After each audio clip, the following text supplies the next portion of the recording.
Bhagavatpadam Shankaram Yoga Shankaram Shankaram Shankaracharyam Keshavam Badarayanam Sutra Bhashya Kritau Vande Bhagavantau Punah Punah Ishvaro Gururatmeti Murti Bheda Vibhagine Vyomavad Vyapta Dehaya Dakshinamurtaye Namaha Shri Medha Dakshinamurti Swamine Namaha Om Sahana Vavatu Sahana Bhunaktu Sahaviryam Karavavahai Tejasvinavadhitamastu ma vidvishavahai Om Shanti Shanti Shanti.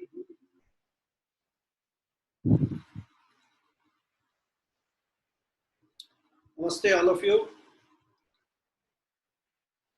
We are seeing the part 2 of what and why of Vedanta.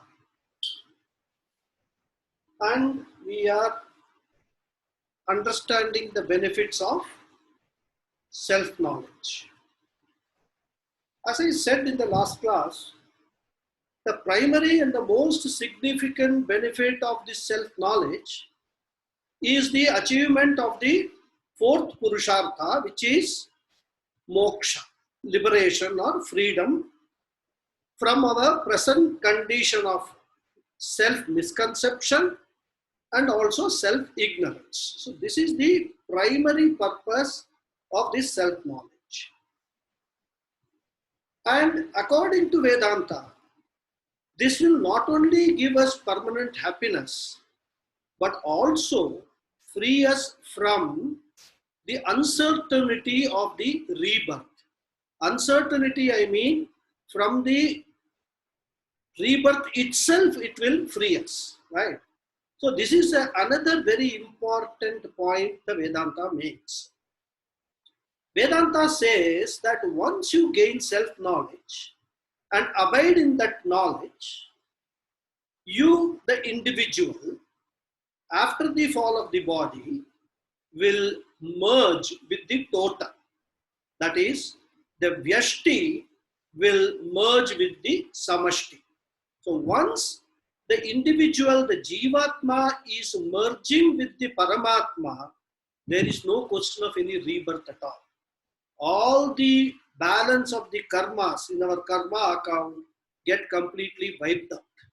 And so that is why there is no rebirth, because there is no more karma to be experienced or karma phalam to be experienced. So this is another significant point which Vedanta makes, that if you want to escape from rebirth and all the uncertainties, what kind of a body you will get, in what kind of a situation you will be born again, to remove all these uncertainties, self-knowledge is the solution. So once you acquire this self-knowledge and abide in that, there is no punarapi jananam, punarapi maranam for you. So this is the second point, which important, significant benefit of this self-knowledge. And as I said, to assert that this self-knowledge will bring permanent happiness, Vedanta or the Shastra makes an in-depth analysis of how we get happy. How this thought of this happiness vritti, or what we call in Sanskrit the Sukhakara vritti, comes in our mind. What is the source from which this happiness comes? And we know that happiness happens in our mind. It's an emotion, right? And this emotion, interestingly, comes and goes.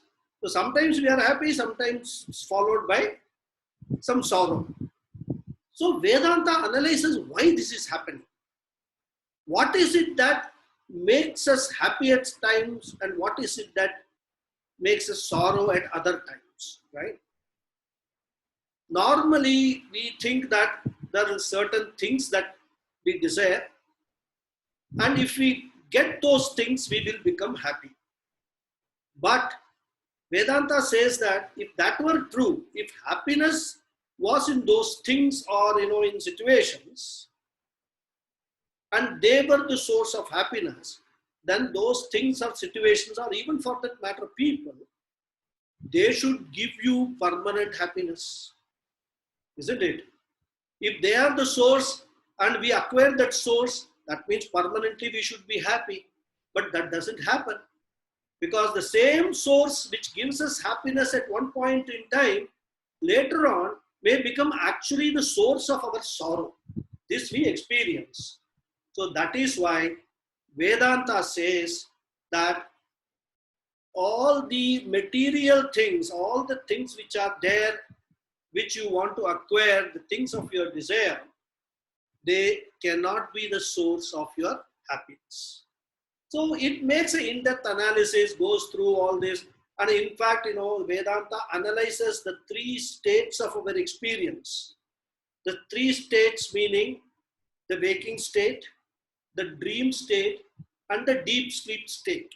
All the three states of our experience, because our entire experience is only in these three states. So analysis, in-depth, analysis is done of these three states of experience, and then Vedanta comes to a conclusion that this happiness is actually your very own nature. And that nature you have to tap through this self-knowledge. And once you do that, you will get permanent happiness. This is what the Upanishads say. This is the essence of the Vedanta teaching. So this moksha or liberation on the one hand, and number two, the freedom, and secondly, the avoiding rebirth, and thirdly, being permanently happy. And all this, mind you, as I said in the last talk, they will happen in this birth itself when we are alive. It's not that, Vedanta says that, okay, all these things you do now, and then when you die, you will get all these things somewhere in heaven or some other place. No, that is not what Vedanta says. It says here and now, all these things you can achieve. Okay. So we were seeing the 5 benefits other than the ones which I just now mentioned, the 5 other benefits of this self-knowledge, which as I said, Swami Paramathananda ji has very nicely explained in his thoughts. And for those who don't know Swami Paramathananda ji, he stays in Chennai and he is one of the best exponents of Advaita Vedanta in the world today. And he has been teaching for more than 30 years now. He is a student of my guru. He is very senior to me, of course, Swami Dayanand Saraswati. And he took sannyasa at very young age, and he has been teaching in Chennai. He has got a lot of following, lot of students, lot of devotees out there, and is one of the best teachers I have found in Vedanta. So we saw in the last class 2 benefits, Jigyasa Nivrittihi and Vidyananda Prapti. Right? So the first benefit of gaining this self-knowledge is Jigyasa Nivrittihi, which is the satisfaction of the natural curiosity we all have because of our developed advanced intellect. And Vedanta provides, as I said, very convincing answers to all the questions that we have relating to the individual, that is Jiva, relating to this world, which is Jagat, and also relating to the God or Lord or Paramatma, which is what we call the Ishvara or Paramatma.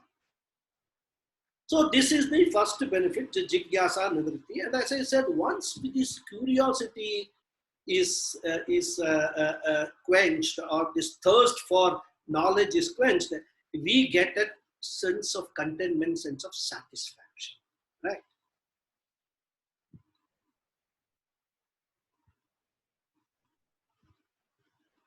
Okay, I think some people are finding it difficult to log it. It doesn't matter. They will be guided. So this is the first benefit we saw. And the second benefit we saw was the Vidyananda Praptihi, that this knowledge gives us sort of fulfillment, right?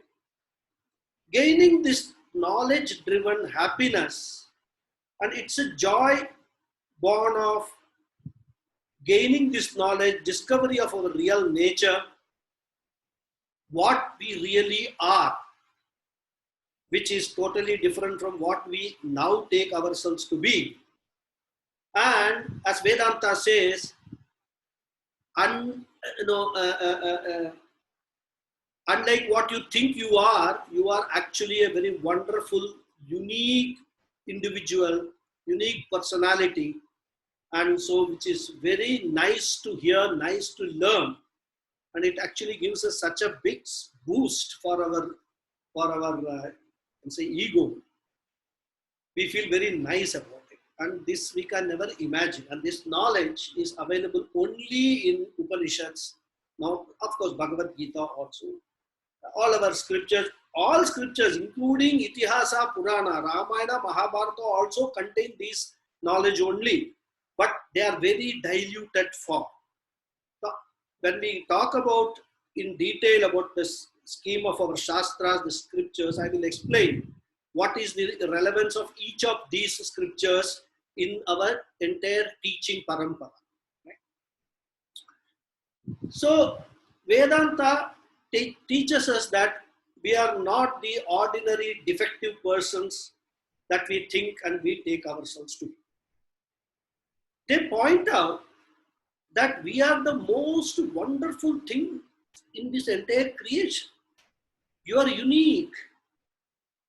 And our self-image, by learning this, gets such a big boost.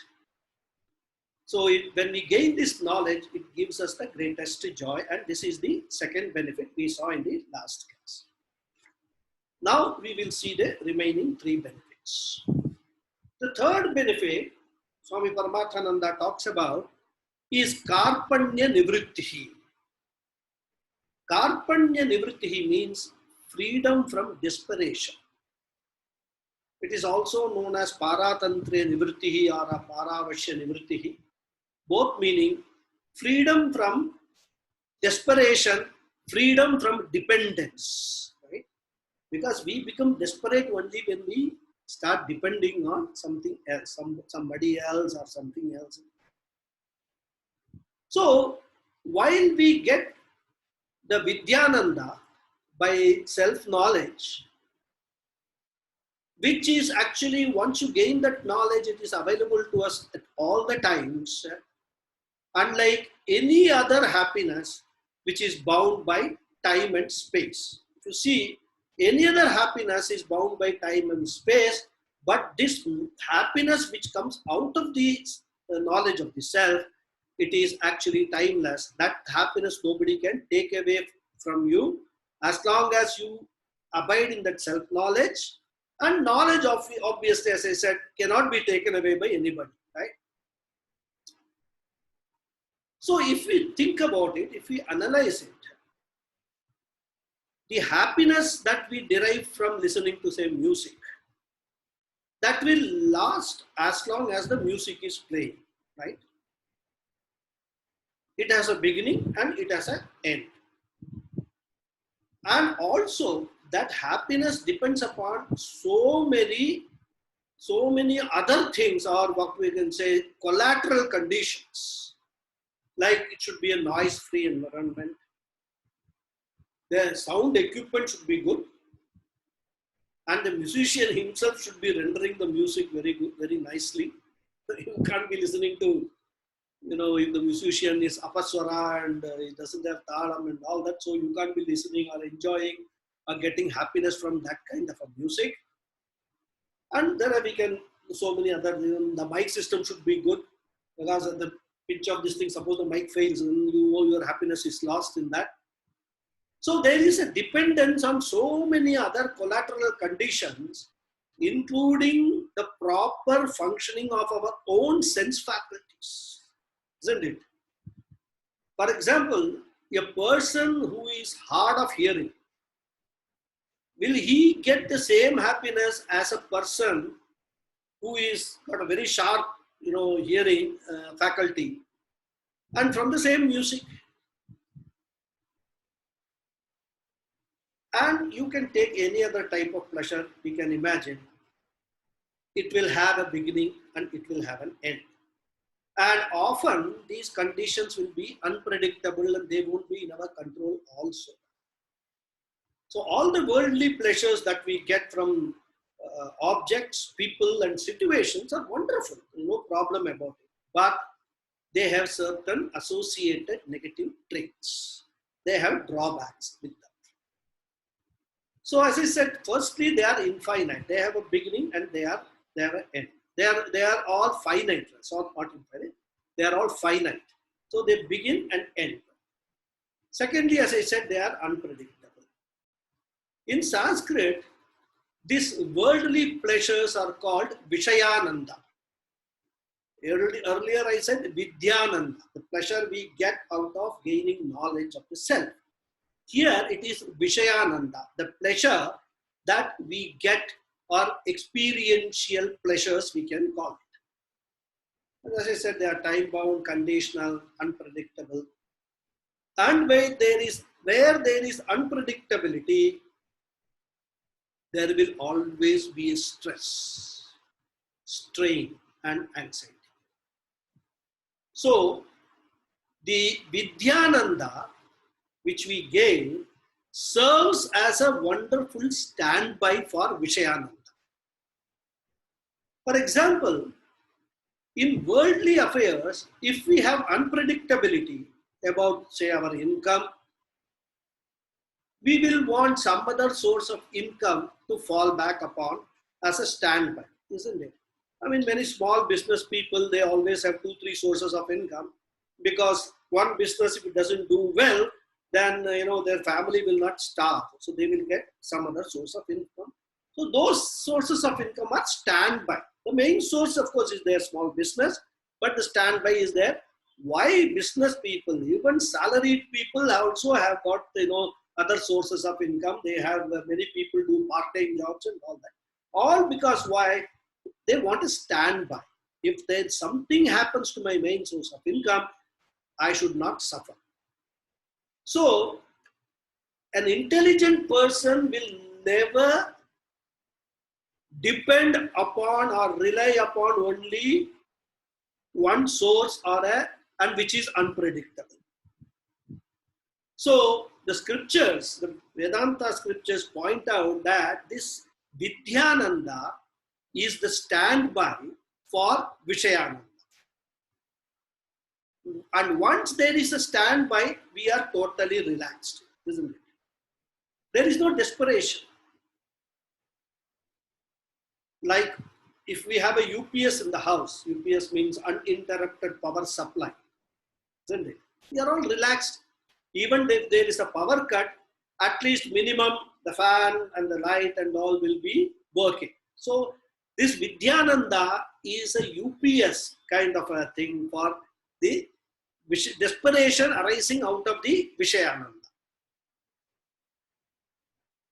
So once we have this Vidyananda, we can enjoy the worldly pleasures without being worried about the fact that, oh my God, these worldly pleasures one day will go away. Because once you know you have a UPS, even if this goes away temporarily for some period of time, I have got the Vidyananda to fall back upon. So this is the benefit.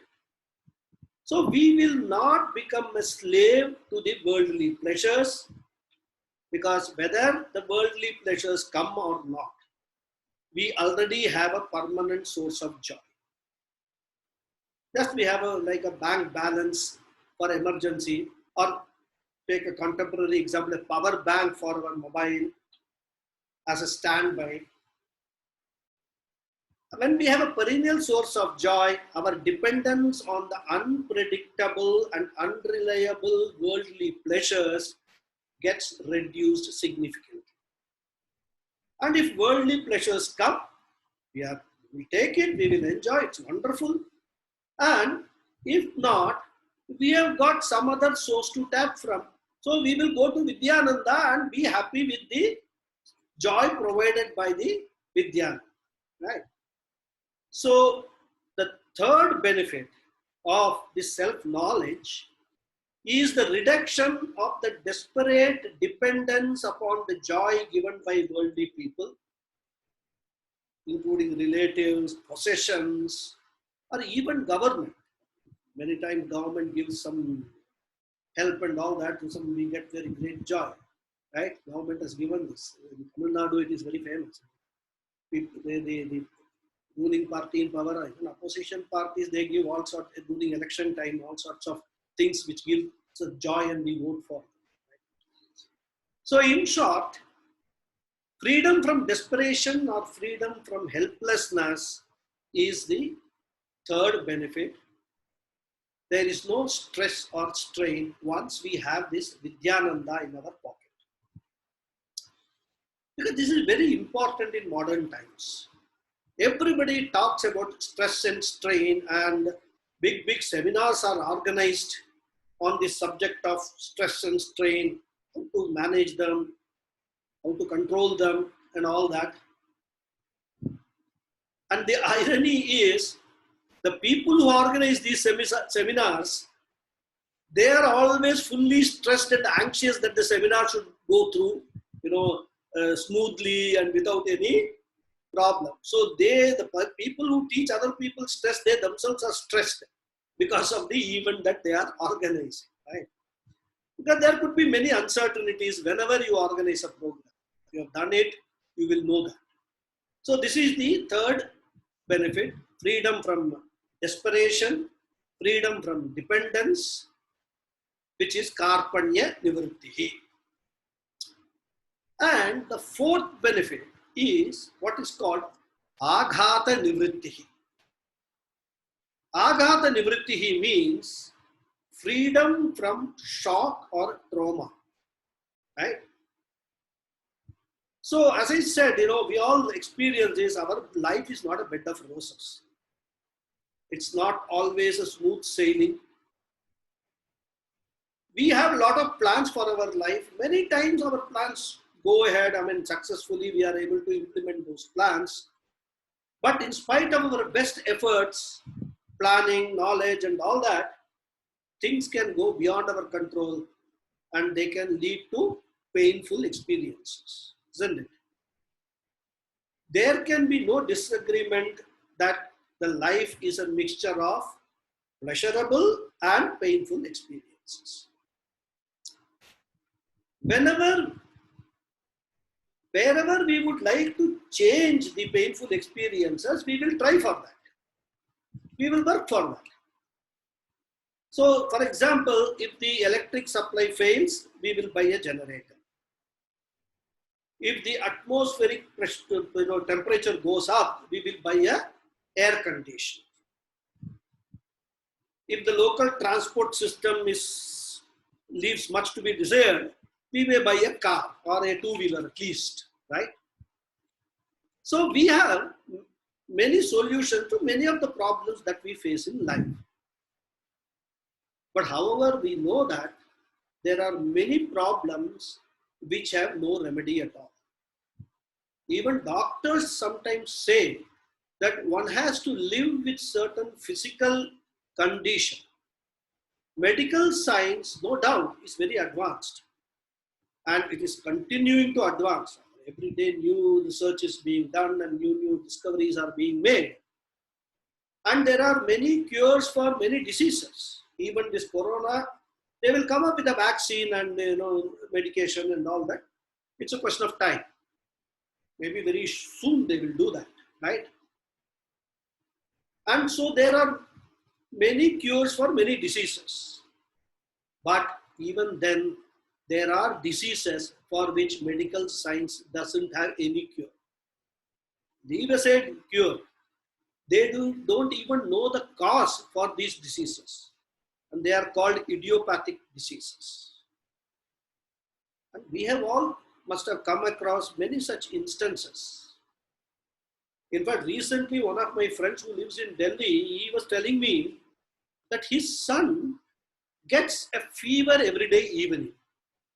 And they have conducted all the tests, everything has been done, so many doctors, specialists have been consulted, but nobody has been able to find out why this is happening. Why every day evening he gets a fever, but morning he is okay.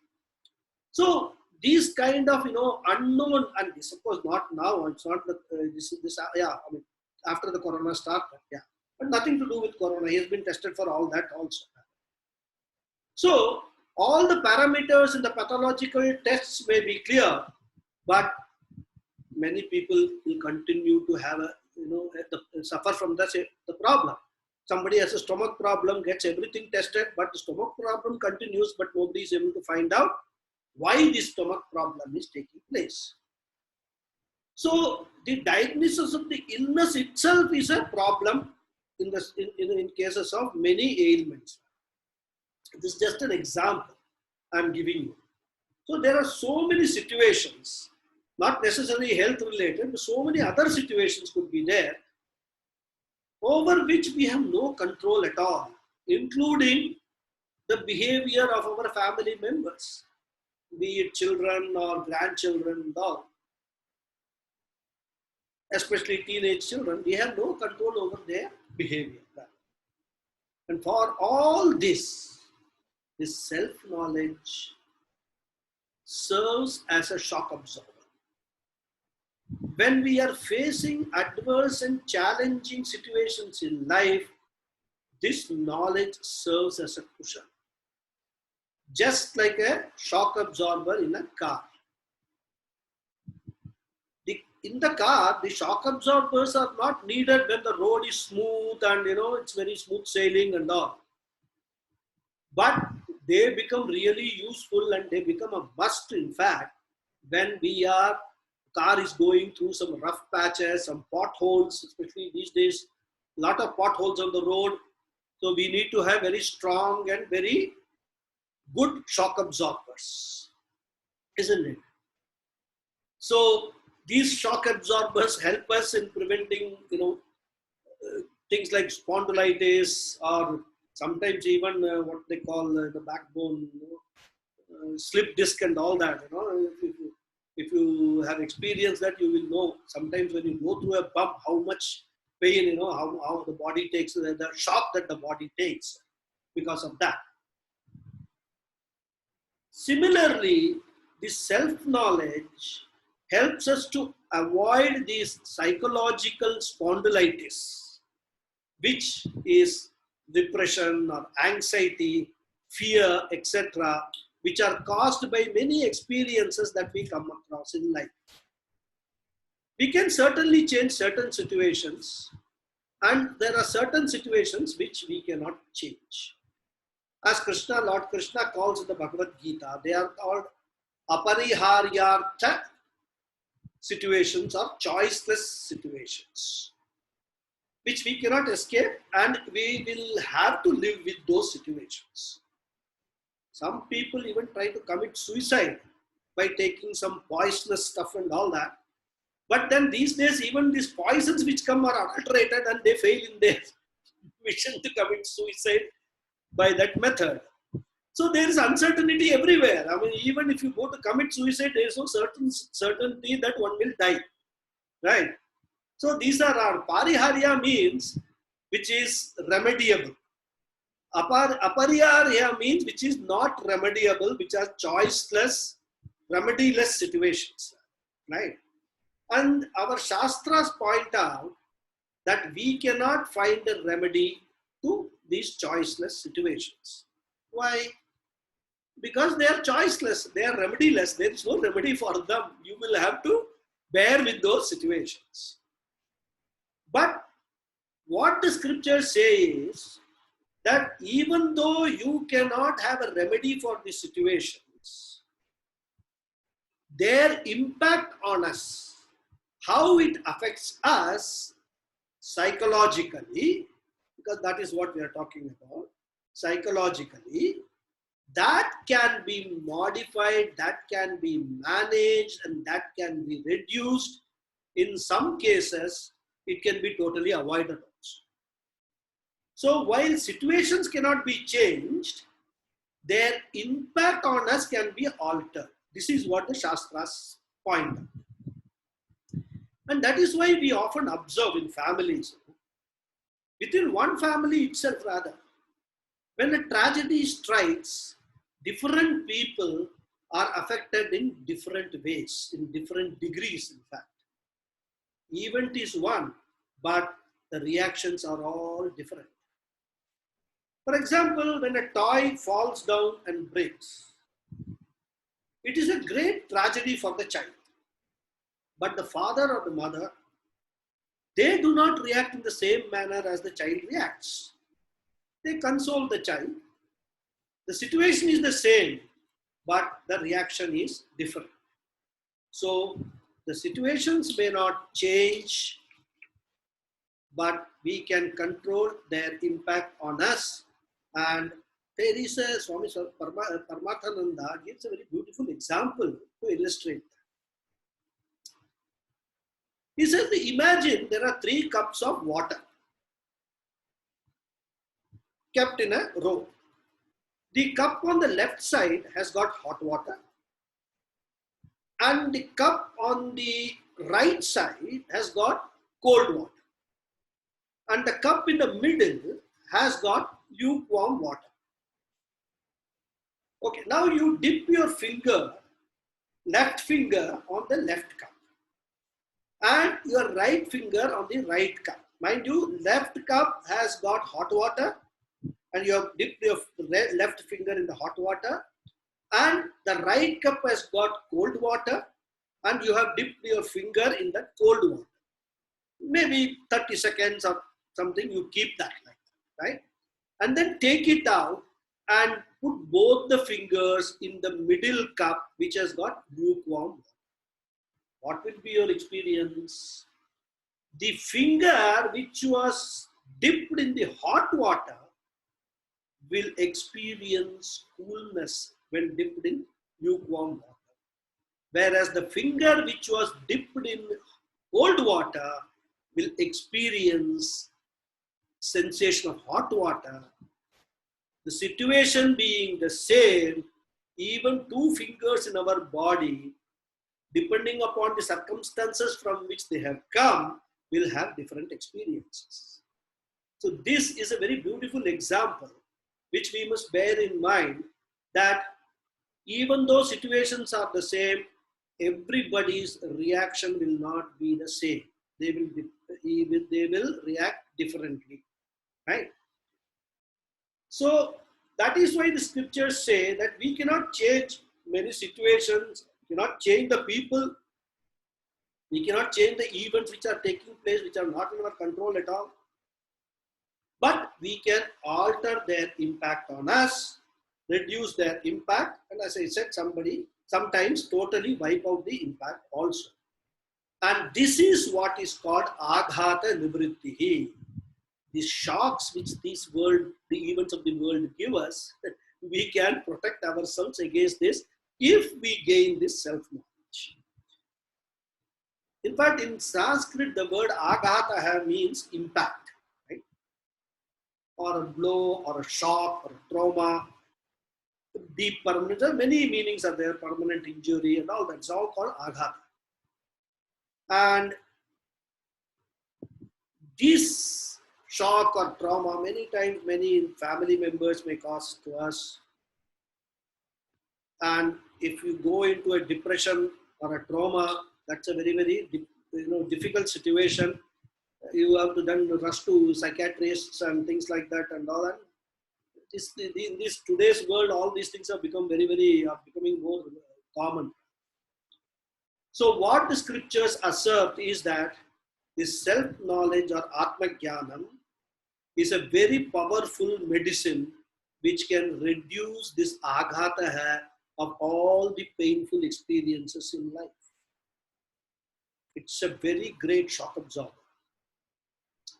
It can reduce the impact of any worst tragedy in life so that a person does not suffer a permanent scar.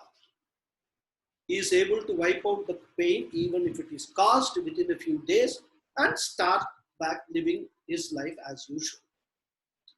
So this resilience of the mind, this immunity of the mind, this self-regeneration capacity of the mind can be obtained through this self-knowledge, so that we can avoid going to, the medical profession, the psychiatrists and psychologists. And also, some people can need not think of taking their own life, suicide and all that. And this is strength we gain from self-knowledge. So a wise person, a person who has the self-knowledge and is abiding in that knowledge, never has a shock, irrespective of the experiences the life gives. So this is the fourth benefit, aghata nivritti. Now the fifth benefit which the self-knowledge gives is called dakshata praptihi. Dakshata means efficiency. So gaining efficiency is the fifth benefit, and according to me, it's one of the very, very significant benefits for our day-to-day life. And we need to understand it little in depth. When our mind is very well balanced, because we have got this shock absorber, it does not go through turbulent conditions at all, right? That is given. So a poised mind is an effective mind. An emotionally disturbed mind is a handicapped mind. This much everybody will agree or understand. Even when we have very high learning, we are very highly educated, if we do not have emotional balance, our education becomes useless. And because in a disturbed mind, we cannot tap that knowledge which is there. Because our mind is boggled in all these problems of, which we are facing, that it will not allow our intellect to operate with the knowledge that the intellect has got stored in it. And that is why today the psychologists, they are putting more emphasis on EQ, the emotional quotient, rather than IQ, the intelligence quotient, right? Because IQ represents high intellect, high knowledge, sharpness of the mind, etc. EQ, emotional quotient, represents the capacity of the mind to remain balanced when things go wrong, or in fact awfully wrong.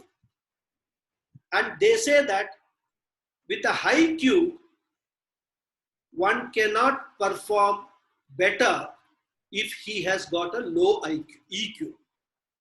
If one has got a low emotional quotient, then even if he has a very high Q, his performance will be affected. On the contrary, even if person has got a low IQ, but if his EQ or emotional quotient is high, then he will be very efficient in his work. Whatever he does, he will be very, very efficient. This is what the psychologists have found after research, right? Because an emotionally balanced mind is available intellectually. When your mind is calm and balanced, your thinking capacity increases. You are able to recall the knowledge that is there stored in your memory, and then use that knowledge to improve your efficiency in whatever you are doing, right? In fact, Swamiji says that this emotional disturbance is like a virus, right? Today, virus is a very common word. So this is a virus for the brain computer, right? And virus means what? Vital information resources under siege. This is virus. Vital information resources under siege. Which means that all the information that is stored in our brain has been hacked or hijacked by these terrorists or the militants called emotional problems, right? And this self-knowledge is a very, very effective protection against this virus. Once this virus is handled, IQ becomes fully available for our present performance, and naturally, a poised person is able to perform much, much better. Thus, even from a worldly angle, a person of self-knowledge can accomplish much better than other people. We need to understand, when Shastra says this, we need to understand the process which happens or which is involved in our transactions with the world and how it can affect our efficiency. Right? Now, when we transact with the world on a day-to-day basis, there are two personalities in us which are functioning all the time. First, we receive a lot of inputs from the world and we react to them, isn't it? So we can term this personality that is receiving input and reacting to them as the receiver-reactor personality. And secondly, we are involved in doing a number of actions based upon the inputs that we receive and the reactions which we give. We are involved in performing a lot of actions. We can call this as a doer personality.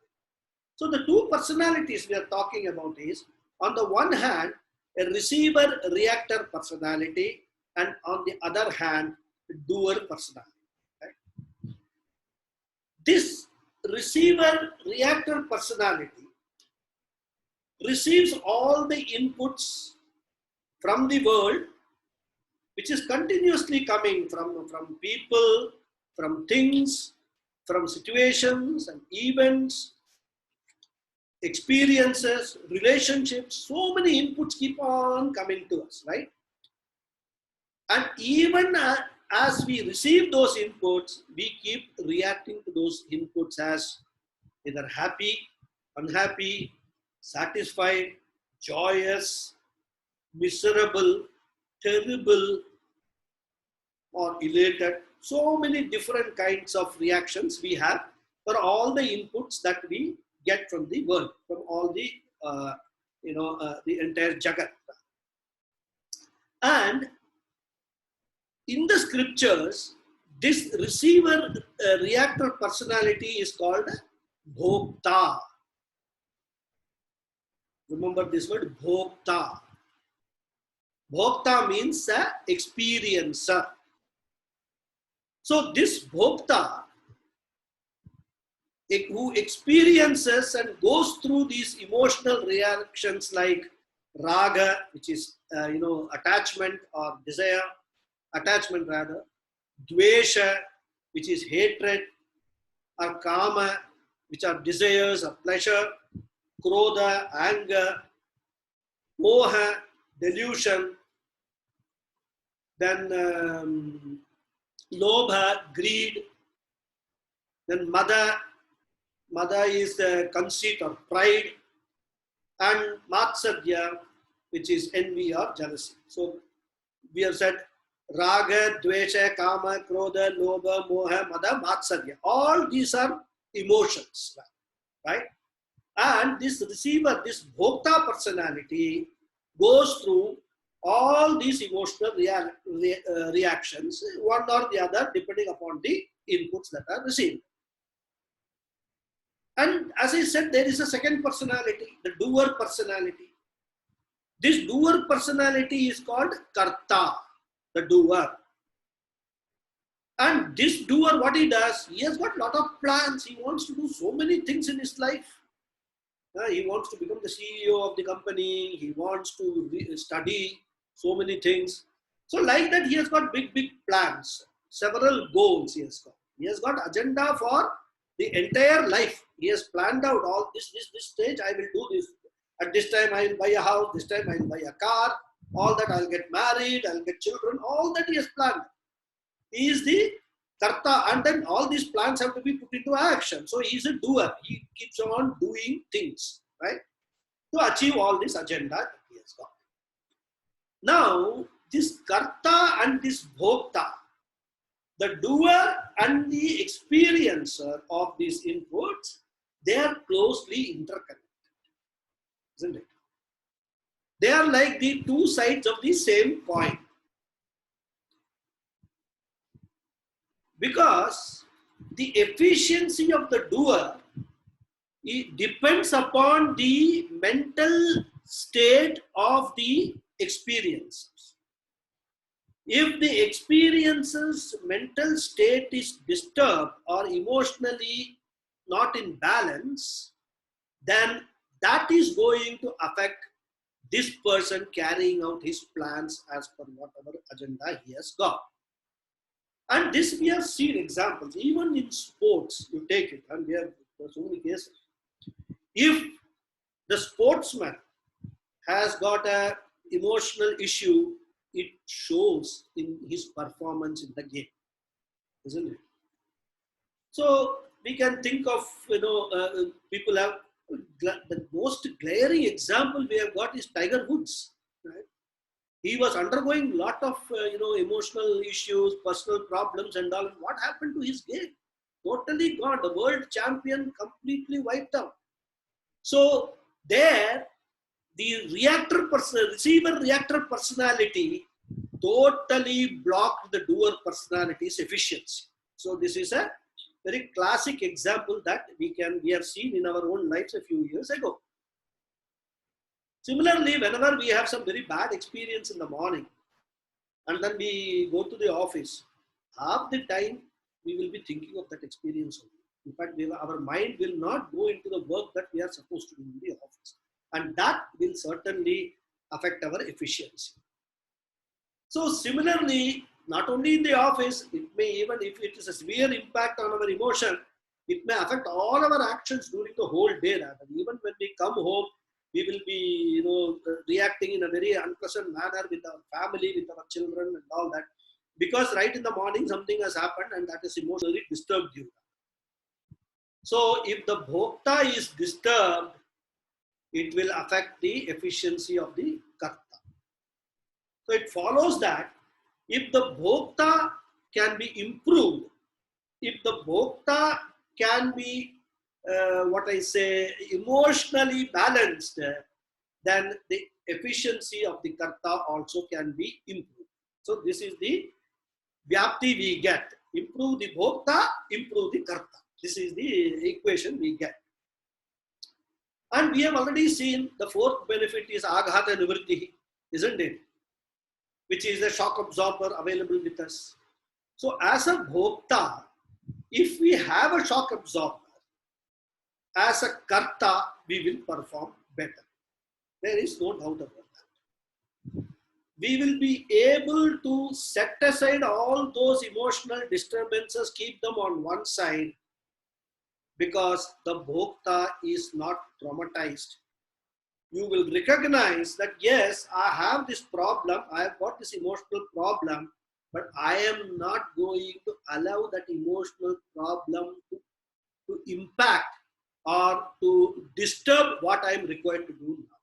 So you cognitively separate the emotional problems from the need to take action or be efficient in your actions, and that ability you can get through this self-knowledge.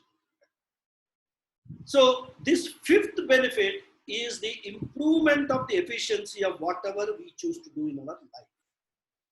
This is because we have a bhokta, the bhokta has got a shock absorber, and which will keep our mind calm and poised, composed, and it will significantly improve our own efficiency in all our actions. In fact, you can see many children have this problem.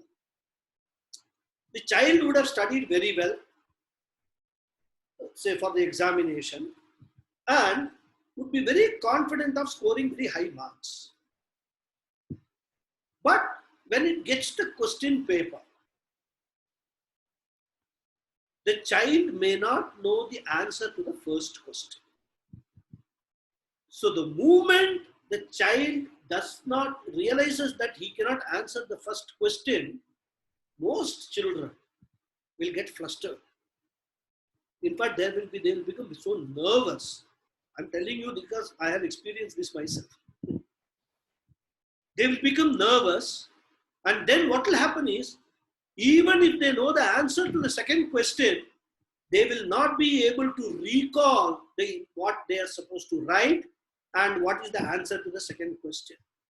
So here, very clearly is an example of a bhokta child affecting a karta child, right? And this is a very common occurrence. So that is why, if the child is able to maintain a balance, okay, I don't know answer to this question, but this is there are choices. I mean, there are many choices, so I can probably avoid this question in the choice, and let me go through the second question, third question. And that is why, many times the invigilators or teachers, they prescribe that when you get a question paper, please first read through the entire question paper.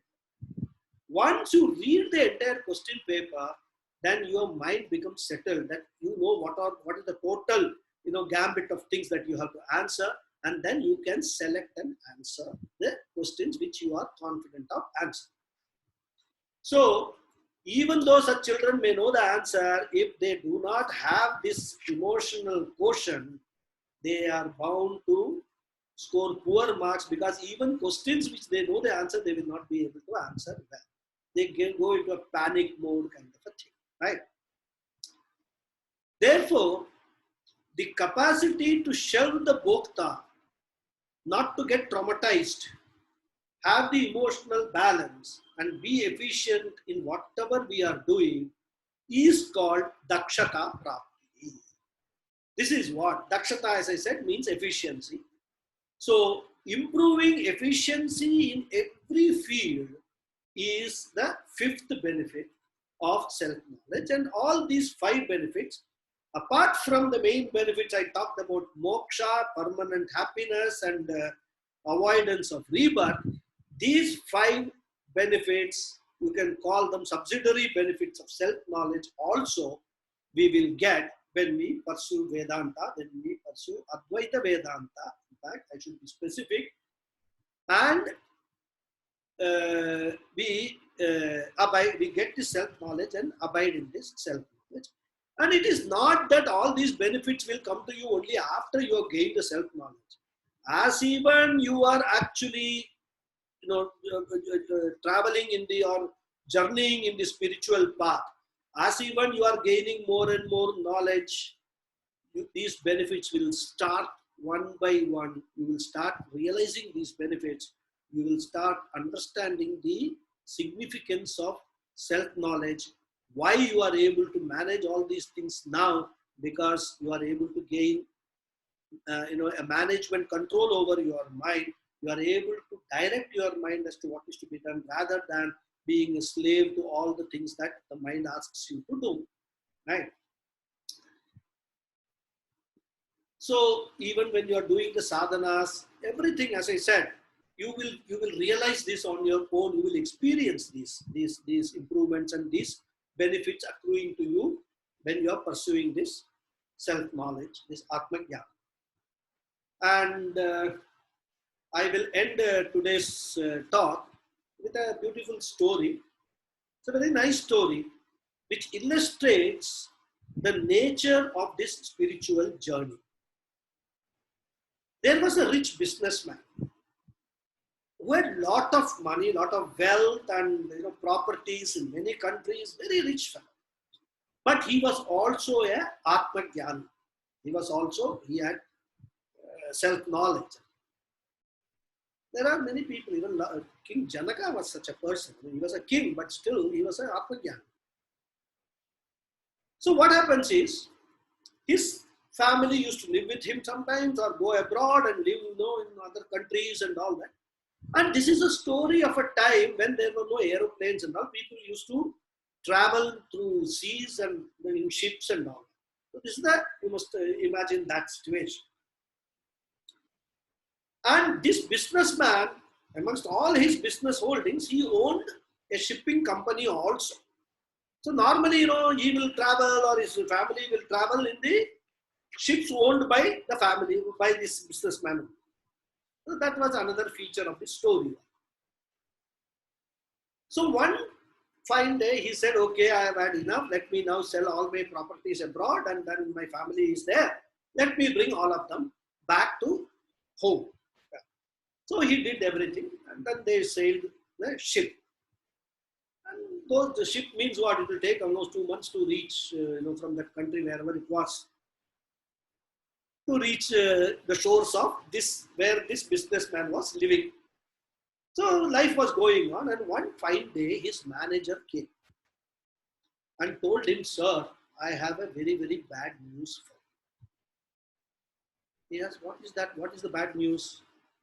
He said, "Sir, our ship, in which all our wealth was being brought from abroad, has sunk in high seas." He said, "What?" And after a moment, he said, "So what?" Then the manager continued. He said, "Sir, that is not the only bad news. In fact, there is more." He said, "What is there more?" "The ship which has sunk, the insurance policy has expired. So we can't get any insurance for the ship also, for the loss of the ship." He said, "What?" Then after a few moments, he said, "So what?" And the manager said, "Sir, there is one more very, very bad news I have to tell you." He said, come on, tell me all the bad news." Manager said, "Sir, your family and children who were traveling by that ship have also drowned. They are all dead." So this person said, "What?" Then after some time he said, "So what?" So the moral of the story is, the spiritual journey is a journey, a travel between what and so what. So if you have this attitude of so what, in respect of all the problems that you face in your life, all the the traumatic situations that you encounter, then you will still be able to keep your mind poised and balanced and composed. The what was the response of a samsari, an ordinary person, people like us. So what is the response of a jnani? Because a jnani is beyond all these problems, all this trauma, all these things. And that is why a jnani is able to abide in his own self, which he gains through self-knowledge, and because of that abidance, he gets permanent happiness. Or in anything let they happen, any experiential pleasure also he is not looking forward to, and he is not impacted by any experiential sorrow or any difficult situation also. So this jnani has gained this situation because he has gained self-knowledge. So all these things is what are the benefits of the self-knowledge, and that is why each one of us need to think about this and pursue this self-knowledge, or the knowledge of the self, through study of the scriptures, the Bhagavad Gita, the Upanishads, and of course there are a lot of preparatory steps involved in that. So that is what is all Vedanta is all about. And with that, I will end this talk. Next talk tomorrow will be on the subject of Purusharthas, or human goals. Om Purnamadav Purnamidam Purnat Purnamudachyate Purnasya Purnamadhaya Purnamevavasishyate. Om Shanti Shanti Shanti. Harihi Om Shri Gurubhyo Namaha. Harihi Om. Thank you very much. Thank you, Swamiji.